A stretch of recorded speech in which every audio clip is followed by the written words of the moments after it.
বীর চট্টলা টিভির chairman S Giasuddin সম্রাটের মা সম্প্রতি স্ট্রোকজনিত কারণে গুরুতর অসুস্থ হয়ে পড়েন। পরে দ্রুত তাকে চট্টগ্রামের অ্যাপোলো ইম্পেরিয়াল হাসপাতালে ভর্তি করা হয়। বর্তমানে তিনি হাসপাতালের বিশেষজ্ঞ চিকিৎসকদের নিবিড় পর্যবেক্ষণ ও চিকিৎসাধীন রয়েছেন।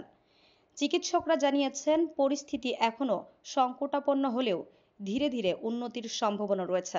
এ সময় পরিবার ও স্বজনেরা হাসপাতাল প্রাঙ্গণে অবস্থান করছেন। গিয়াসউদ্দিন সম্রাট তার মায়ের সুস্থতার জন্য দেশবাসীর কাছে দোয়া কামনা করছেন। তিনি বলেন, আমার মায়ের জন্য সবাই দোয়া করবেন। আল্লাহর রহমতে যেন তিনি দ্রুত সুস্থ হয়ে আমাদের মাঝে ফিরে আসতে পারেন। এছাড়া গিয়াসউদ্দিন সম্রাটের পরিবার ও বীর চট্টলা টিভির সহকর্মীরাও দেশবাসীর কাছে তার মায়ের সুস্থতা কামনায় দোয়া করার অনুরোধ জানিয়েছেন।